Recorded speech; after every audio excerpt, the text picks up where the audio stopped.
Welcome to our weekly Church on the Rock podcast. For more information, visit us at churchak.org, download our Church on the Rock AK app, or like us on our Facebook page. Thank you for listening, and we hope you enjoy our weekly podcast.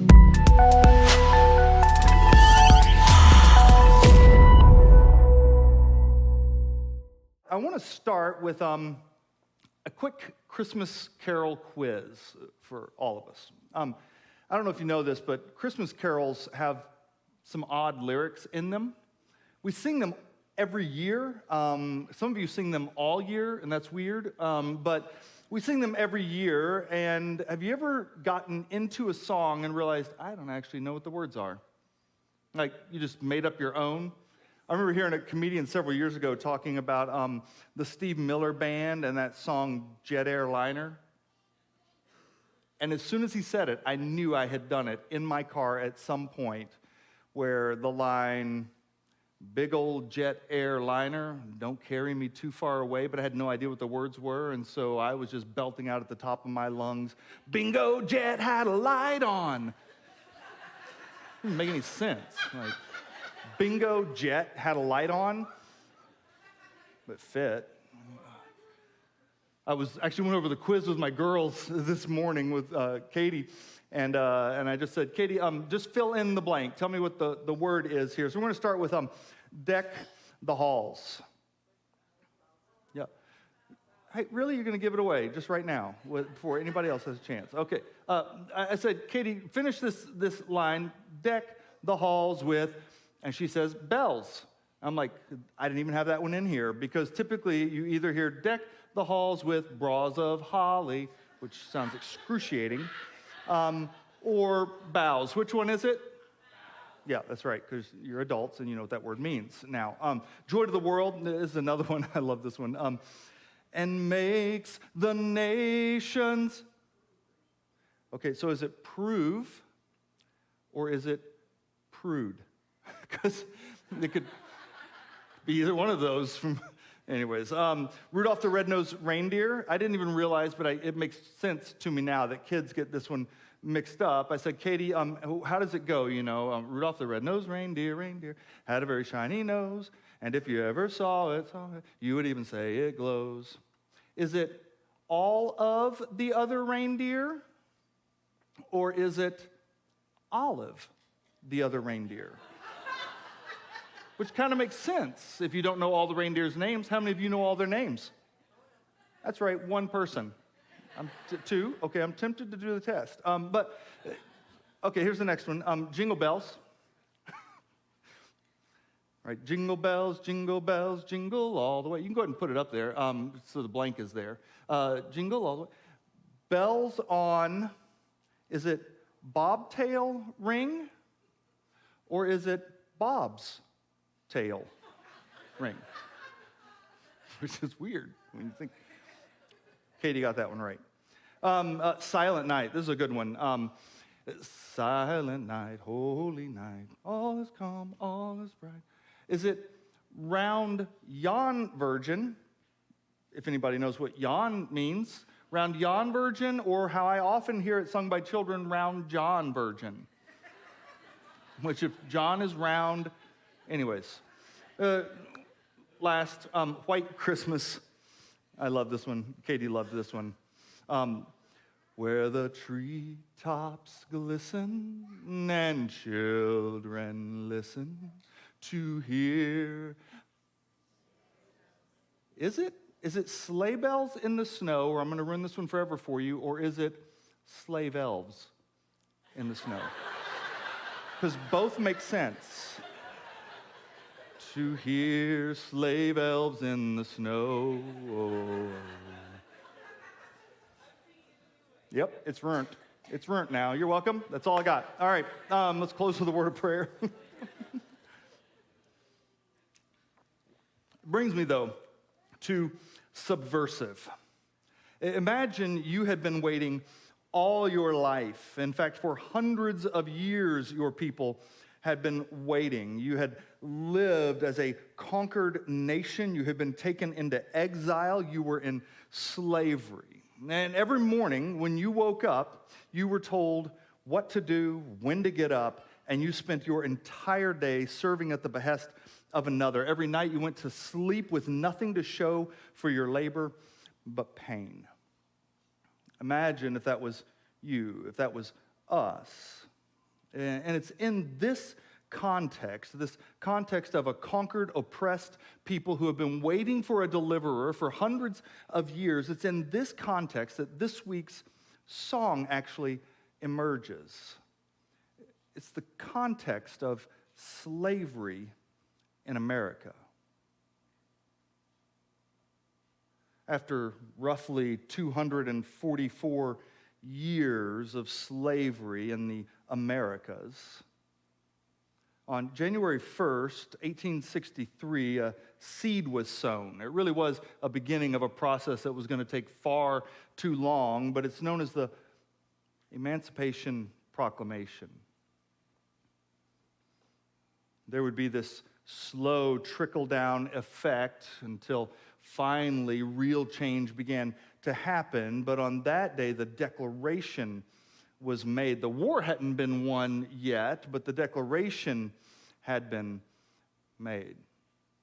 And by 1907, a young man named John W. Work, which, by the way, his middle name is Wesley, John Wesley Work, a black man who had begun the process of collecting all of the spirituals, all of the songs that they had been writing during their time of slavery. They're powerful songs. They're the songs of enslaved people. He himself was the son of a former slave, and as he compiled these songs, what you discover is that they are powerful declarations. They're somber, and some of them are rejoicing, but they're songs like Go Up Moses. Go Up Moses, they believe Harriet Tubman actually wrote that song, and it was a way to communicate that we were on the same page with the Underground Railroad, rescuing people from slavery, and that's how I knew, because she was Moses in the scenario. Go up, Moses, tell Pharaoh that God has said, let my people go. They were those kinds of songs, these subversive yet powerful songs. Songs like Swing Low, Sweet Chariot. Swing low, sweet chariot, coming for to carry me home. You know it. I looked over the Jordan, and what did I see? Coming for to carry me home. A band of angels coming after me, coming for to carry me home. You go through the lyrics, and if you get there before I do, coming for to carry me home, tell all my friends I'm coming too, coming for to carry me home. The brightest day that I ever saw, coming for to carry me home, when Jesus washed my sins away, coming for to carry me home. I'm sometimes up, sometimes down. He's coming to carry me home. But still my soul feels heavenly bound, coming for to carry me home. They were meant to declare that we have experienced, we will experience deliverance right in the middle of our current circumstance.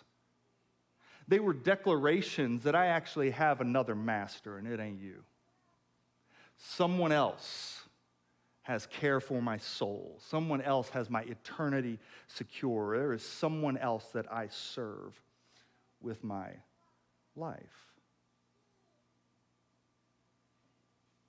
They were simple yet subversive proclamations. This week's song is Go Tell It on the Mountain. It's interesting. What is the it that you're supposed to go tell on the mountain? Go tell it on the mountain, over the hills and everywhere. Go tell it on the mountain that Jesus Christ is born. While shepherds kept their watching o'er silent flocks by night, behold, throughout the heavens there shone a holy light. It's my favorite part. The shepherds feared and trembled when lo above the earth rang out an angel chorus that hailed our Savior's birth. Down in a lowly manger, the humble Christ was born, and God sent to us salvation that blessed Christmas morn. Who is the us in the song? We sing it now. We sing it here, but this isn't where it was written. This isn't where it was first sung. Where it was first sung was right in the middle of oppression and slavery, captivity. And there they were making a declaration that the Christ has come, the deliverer has been born, and he has brought us salvation right here in the middle of our current situation. These songs are part of a long tradition of oppressed people declaring that there's still good news in the world. Anybody still watching the news? How many of you have reverted to what I do? Once a week, I turn it on. I watch for a couple of hours. Within 15 minutes, they're saying the same things over again. I'm like, okay, got it this week. Know everything that happened. I can move on. But if you're watching the news, and I can remember when we were in all the lockdown stuff, like all those people in that other country of America are in right now versus the country of Alaska. I remember when we were in all that. You remember Some Good News? Little broadcast that came out about here's the good news that's happening in the world, and it was really cheesy, and his kids had drawn, the graphics for all of his announcements. And what I realized during that time is that there were things that were really good that were happening in the world around me. Most of them were local, right? But there was really good news, and they weren't fake. They were actually real, and they were right in the middle of all of the other news that was going on. And I realized you and I have a choice. We get to choose what we will believe, whose report we will listen to, whose voice we will hear, because there's always two things happening. There is a world that is at war with God, and there is a God who is victorious in the middle of it. And the question really is, whose news do you believe? Who would you look to as your source? Which brings me to pedicure. Just to be clear, I've never had one. I do know that there are men who have.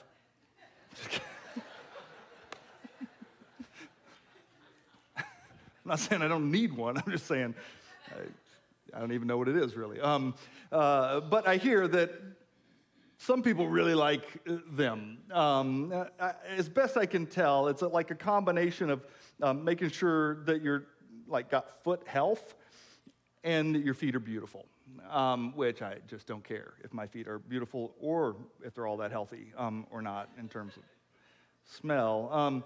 But I was in India about 15 years ago, and we were in a place called Visakhapatnam or Vizag, in the state of Andhra Pradesh. And we have been doing ministry at orphanages and working with the blind. And on a Sunday, we headed into a slum community there right on the railroad tracks. And it's all the stuff that you would imagine when you hear the word slum. It's sewers running in the streets. It's homes built out of whatever you could find to fabricate a home out of. Very few, if any, concrete floors inside of the houses. And as we made our way through the slum community, sort of towards the center, we approached a little shack, with these huge speakers on top, like you would imagine from World War II kind of speakers, the gray that funnel way out, on top of the house. And in the house, a group of people had started to gather, and it was a church. But they could only fit a handful of people in the church, and so they had the speakers on top so that the entire slum could hear the sermon. You went to church whether you wanted to or not. Like it was the first version of broadcast. Oh no, we're not coming to church today. We're going to listen from home because we don't have a choice. It was so loud, and we're in there talking with the people, and the pastor is coming, and I hear word that the pastor's on his way, and so people sort of start to clear the way so that the pastor can come in. And when the pastor comes in, I immediately notice that he is walking on crutches. And as he gets closer and I can see his legs, it becomes clear to me immediately that he had polio when he was a kid. You know the look, the legs are all twisted and distorted. And he didn't have any shoes on, and I could see his feet, and you could tell those feet had been walking these streets for a really, really long time. Like they were in bad shape. And the very first thought that came to my mind when I saw this pastor and I saw his feet was this passage in Isaiah 52, verse 7. It says this: "How beautiful upon the mountains are the feet. How beautiful upon the mountains are the feet of him who brings good news." This is an Old Testament word that actually is going to find its way into the New Testament. The word could literally be translated, who bring the gospel. Good news. It was an official declaration. How beautiful upon the mountains are the feet of him who brings good news, who publishes peace, who brings good news of happiness. You want to know what the good news is? Who publishes salvation, who says to Israel, your God reigns. Right here, right now, in whatever situation you find yourself in, it's a declaration that there is really good news. There's a gospel that you need to know. There's a proclamation that needs to be made. It needs to be published. It needs to be shouted. It needs to be declared everywhere. And this is what it is. Our God reigns.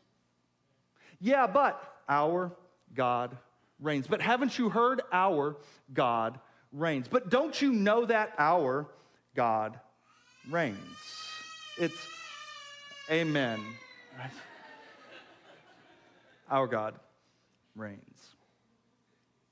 Imagine that you were trapped in a besieged city. You had been there going on 2 or even 3 years on some occasions. All the food stores had been used up, but you had kept the enemy at bay for all of this time. Or imagine that you've been held in a concentration camp, awaiting what seems to be certain death, or you've been held in slavery for all of your life. Your parents were in slavery, and their parents were in slavery. Imagine that you're in that situation, and in that situation, one day somebody comes running over the hill, and you just hear them faintly at first, but they are yelling at the top of their lungs. And as you're trying to sort out what they're saying, as they get closer, they're screaming out at the top of their lungs, "It's over! We won! You're free!" And you discover that the war is over, that victory has been won, that your oppressor has been put in their place, and rescue has come. How would you feel in that moment? When you listen to survivors of the Nazi occupation and the concentration camps, on that moment when the soldiers arrived to let them know they were free to go, it was just disbelief. Like, this hell on earth is over? It takes time to believe it sometimes. But what if you had discovered that it was absolutely, fundamentally true? How would you respond? This is the context in which the shepherds in the field encounter the angels. In fact, they had been waiting for hundreds of years, and the prophecies had been abundantly clear. Prophecies like Isaiah 7:14 that say there is a virgin who will bear a son, and she will call his name Emmanuel. Hundreds of years before this moment ever arrived. Or in Hosea 11, verse 1, this child will actually be taken to Egypt, fleeing for his life. Or in Micah 5:2, he will be born in Bethlehem, the city of David, or that he will be from the tribe of Judah, or he'll be of the lineage of David. The prophecies have been abundantly clear, and they have been waiting and waiting and waiting for the moment that the deliverer would come. So in Luke chapter 2, verses 6 through 9, and while Mary and Joseph were there in Bethlehem, the time came for her baby to be born. She gave birth to her first child, a son. She wrapped him snugly in strips of cloth and laid him in a manger because there was no lodging available for them. That night, there were shepherds staying in the fields nearby, guarding their flocks of sheep. Suddenly, an angel of the Lord appeared among them, and the radiance of the Lord's glory surrounded them. They were terrified. It's interesting when you look in the scriptures, everyone who actually encounters the presence, the power, the glory of the Lord has the exact same response. Sometimes they fall on their face as though they were dead. Sometimes they just tremble, shake in their boots, but the response is the same every single time. We should think about that. Like the next time we sing the song, Lord, show us your glory, what we're really saying is, buckle up, because nobody stands rebellious or arrogant in the actual presence of his glory. In fact, in the scriptures, everyone who actually encounters it has the same response. I like how the King James Version reads here, they were sore afraid.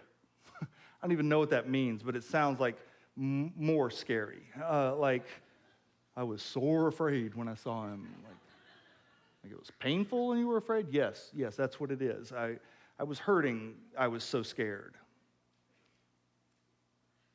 I know some in this room have been charged by bears before. I've been charged on 2 occasions. One was scarier than the other, mostly because one was a black bear and one was a grizzly sow with 2 cubs. I'll never forget that experience. I've never heard an animal make as much noise as she made when she came out of the woods and saw that we were between her and her cubs. Like, I thought we were fine because she was probably close to 75 yards away, which is, roughly 5 seconds for a bear, apparently. She comes out of the woods. She stands up at the edge of the trees. We were a muskeg between us. And she stands up at the edge of the trees and just flailing her arms around, thrashing the trees. I'm like, what? There were 3 of us, Aaron Weiser, myself, and Jason Weiser, his brother. I had a .338. Jason had a Cannon. Aaron had a .22. Or .270, I can't remember, it was one of those. We turned to kind of jog away from her a little bit, like, let's just see if we can get away from her cubs and she'll just go to them and they'll go home. She looked at them, she looked at us. It's like 1, 2, 3, 1, 2, 3. Perfect dinner. And she gets down on all fours and just makes a beeline for, tearing up the tundra coming at us. So we turn, stand our ground, level our guns. I just want you to know, you don't want the nightmare of shooting a grizzly without a tag and then having to prove that it was defense of life and property. It's an absolute nightmare. You still got to take care of all the business and you don't get anything out of it. She's coming at us and Jason says, I'm going to fire a warning shot. I'm like, if you don't deter her, I'm going to shoot you. So Jason fires, and I had always been told, they won't turn at gunfire, doesn't mean anything to them. It did to her. She, from me to you, turns on a dime, runs to her cubs, and back across. We all change our shorts, sit down for a minute. You don't realize how terrifying something is often until after the event. In the moment, depending on how you're wired, fight or flight, I'm fight. In the moment, you're like, and then after it's done, you just I think all the adrenaline in my body that was available forever is gone now. It all rushed at one time, and I'm just finished. The rest of my life, I'm going to be a phlegmatic. We just sat there and we're like, man, I thought I was going to have to shoot you, Jason, so Aaron and I could get away. Everyone who encounters the actual power and majesty of God has the same response. This terror. And everyone who has that response gets the same response from God. In fact, I would say it this way: how we respond to his power precipitates how we experience his presence. How we respond to his power, to who he is, precipitates how we experience his presence. Verse 10, but the angel reassured them, don't be afraid. That is the refrain over and over and over and over again in the scriptures for those who encounter the sovereign God of all the universe, respond in this way to him. And every single time, sometimes he puts his hand on their shoulder and says, don't be afraid. Because how we respond to the power of God precipitates how we experience the presence of God. But the angel reassured them, don't be afraid, he said. I bring you good news, or I bring you gospel. Evangelion is the word that will bring great joy to all people. The Savior, the Soter, the Deliverer, yes, the Messiah, Christ the Lord, the anointed Master is what it means, has been born today in Bethlehem, the city of David, who, by the way, was a shepherd king. Angel appears to these shepherds in the fields in the city of David. There's a whole bunch we don't have time to unpack right there, but we'll probably get to at some point down the road. And this angel shows up to these shepherds in these fields, most likely, I believe, the shepherds who are caring for the sacrificial sheep that will go to the temple in the city of David. And it says, do not be afraid. I've got gospel for you. I've got a proclamation, a declaration. I know you're being ruled by Rome in this moment. You're being oppressed by Rome in this time. But I want you to know the deliverer has come. Christ, the Messiah, the anointed master is here. It's in the city of David, and you will recognize him by this sign. You will find a baby wrapped snugly in strips of cloth, lying in a manger. It's an odd place to find a king. The context is actually really critical, and it certainly isn't accidental. You're going to find the sacrificial Lamb of God lying in the place where the sheep feed. You'll find him lying in a manger. Suddenly, the angel, as if it wasn't scary enough, suddenly the angel was joined by a vast host of others, the armies of heaven, praising God and saying, glory to God in the highest heaven and peace on earth to those with whom God is pleased. Can you imagine? You're on the night shift as a security guard. There ain't nothing happening. You're just sitting around doing your best to stay awake, scrolling through Insta, whatever it is. Like you're just like bored out of your gourd. And suddenly an angel appears. Don't be afraid. I've got really good news for you. A deliverer has come. The Messiah has been born. Your rescue is underway. And then an army of angels appear. Like, what would you do in that moment? You ever thought about that? Like, have you ever wished for that? Come on. Really? Nobody? You're all happy with your current Christian life? Like, I would really like. In fact, when that bear was charging, that would have been an excellent moment. Don't be afraid. I can make this bear never exist. You don't even have to report it. Like, what would you do in this moment? Would you tell your friends and family about it? Would you go and tell everyone you know about it? Like, you are not going to believe what just happened. Would they believe you? Luke chapter 2, verse 15, when the angels had returned to heaven, the shepherds said to each other, that was whacked. No, the shepherds said to each other, let's go to Bethlehem. Let's see this thing that has happened They believe it, right? It's already certain in their minds, which the Lord has told us about. They hurried to the village and found Mary and Joseph, and there was the baby lying in the manger. After seeing him, the shepherds told everyone what had happened and what the angel had said to them about this child. All who heard the shepherd's story were astonished. There is something undeniable about you telling your experience with this sense of certainty, this sense of fervor, this sense of anticipation that you too could experience the same thing. I mean, these shepherds are lit up. They are out and about. They are telling anyone and everyone who will listen. They are going to the hillsides, the mountainsides, and the valleys. They're going and letting everybody know the Savior has been born. They don't even seem remotely concerned as to whether you want to hear the news or not. You've met those people, right? Who want to tell you that their football team won.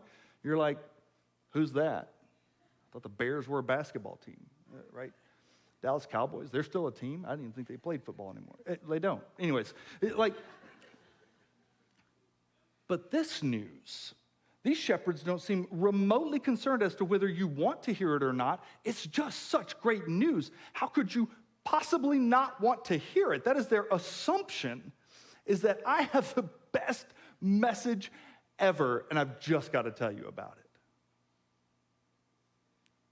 I've had several conversations recently about whether or not people like Christians. All of my conversations have actually been with Christians or people who grew up in the church. And they have believed this narrative that outside of this room, outside of the people who chose to show up here today, because I hope you knew what you're getting yourself into. If not, I apologize for whoever tricked you. But outside of this room, nobody wants to hear you talk about Jesus. Nobody wants to hear you talk about spiritual things. And yet I've found for several decades now that is categorically false. And yet it's the message that keeps being pushed. It's the report that you keep hearing, and yet I find over and over again that people I engage in conversation with are actually just fine talking about spiritual things. They're just fine with me sharing my story. They don't like to be annoyed, but they aren't opposed. In fact, I recently had this conversation with someone who was from the South. They were here visiting in Alaska, and as we were sitting in my living room, they were talking about how I'm really hesitant on my social media pages, because I have a business, on my social media pages, to just be bold about my faith or to say anything about God, really, because people don't like that anymore. And I said, who told you people don't like that anymore? Because I can tell you in this city, in this community, and in Palmer, and in Willow, and in Talkeetna, they're knocking down the door of our church to engage with us because of the good news of the gospel.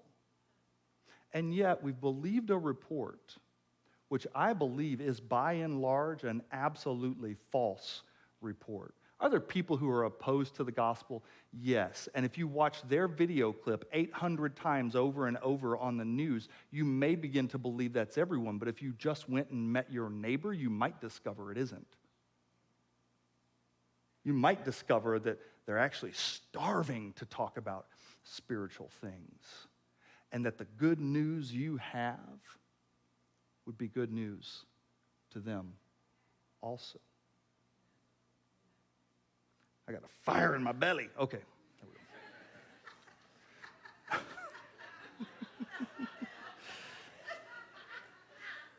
Which brings me to the end. Can you hear me now? Romans chapter 10, verse 14 through 17. How then will they call on him in whom they have not believed? And how are they to believe in him of whom they have never heard? And how are they to hear without someone preaching? That word isn't this. That word preaching isn't getting in a pulpit. That word preaching in the Greek is without someone proclaiming. Making a proclamation that there's good news?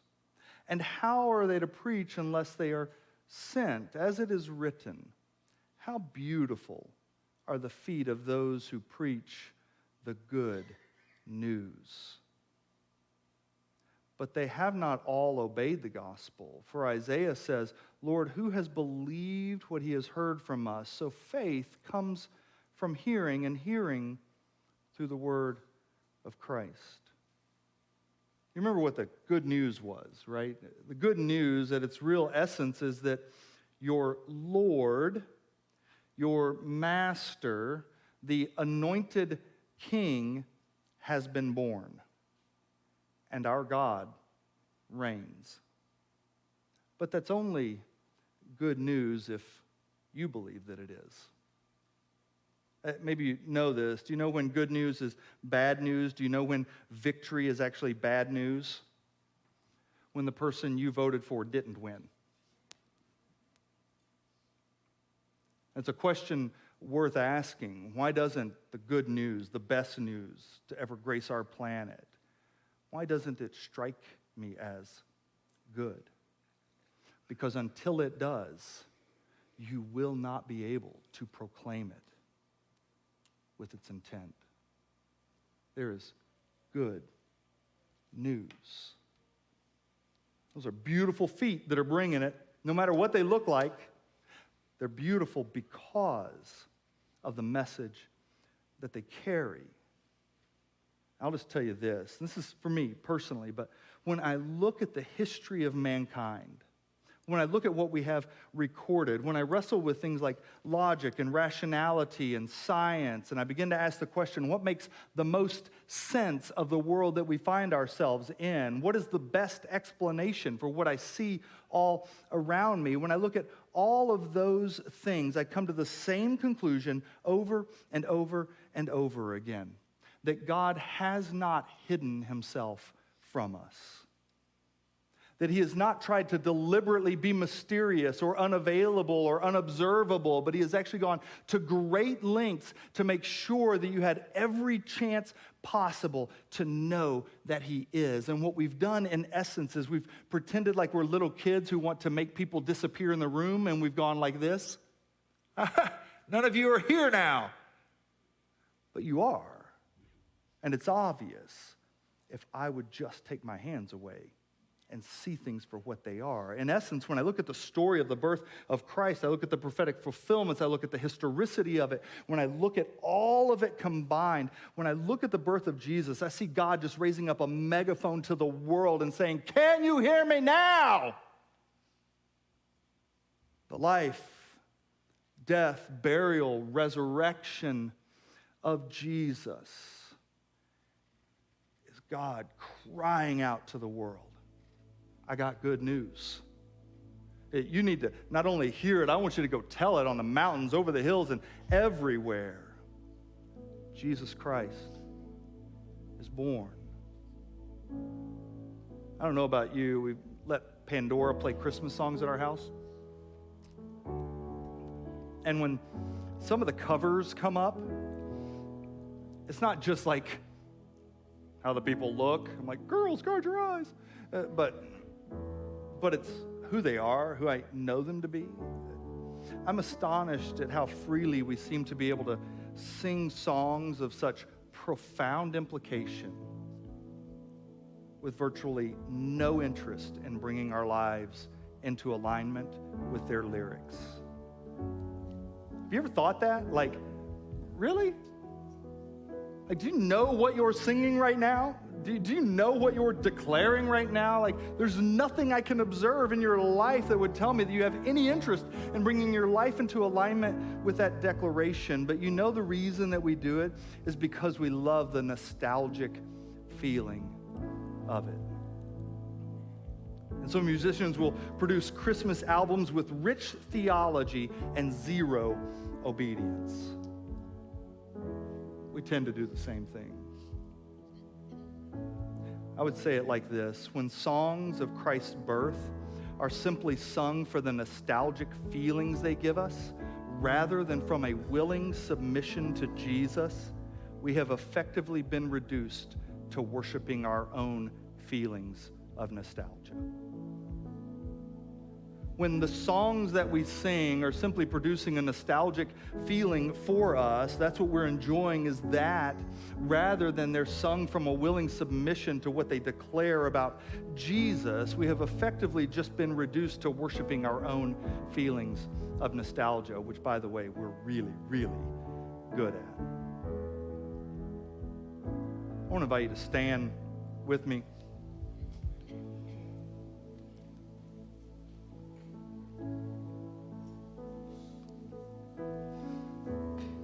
I get it. The Christian life is not all good feelings and mountaintop experiences. Sometimes it feels a little bit like moose hunting. What keeps you going out is that one year you got one, and the thought that this year I might again. It doesn't really seem to matter how many years you don't. You're just going to try to change all kinds of things. Christmas is a little bit like that. Coming around to it with a hope for a feeling of this year. And Christianity isn't always, I shot the 60-plus bull, right? But what is guaranteed is what is known as the fruit of the Spirit. In a world in chaos, in a home in chaos, in a relationship that's in chaos, you could experience peace that surpasses your ability to understand it. You could experience joy that is unspeakable, but it's full of God's glory. These things that you and I could not explain, and I get to see it all the time. People who are in situations where you and I should say, nope, it's going to hell in a handbasket, and you should feel like that, and yet what they are experiencing is radically different than what their circumstance dictates that they should, which is exactly what the declaration of deliverance from the Messiah is all about. He can give you what the world cannot, right here, right now, in the middle of whatever circumstance you find yourself in. And so the question I've been wrestling with this week is, what do you really want for Christmas this year? Most of us got our two front teeth, so let's move on. Like, what is it that you would really like to experience this year? Would you like for this to move beyond a fleeting nostalgic feeling of Christmas, and would you actually like to receive Christ himself, fresh and new and real and powerful in tangible ways in your life? Because if that's what you desire, that is the gift that has been offered to us. It's an invitation to bring our lives into alignment with his gospel, the belief that it is actually good news, not a new law for us to keep, that deliverance has come and that a path has been charted for you and I to make our way through this life and to recognize that the day is coming, that he is coming for to carry you home, no matter what comes your way. Thank you for listening. For more of our podcasts and to discover how you can connect, visit us at churchak.org or download our Church on the Rock AK app from either iTunes or Google Play.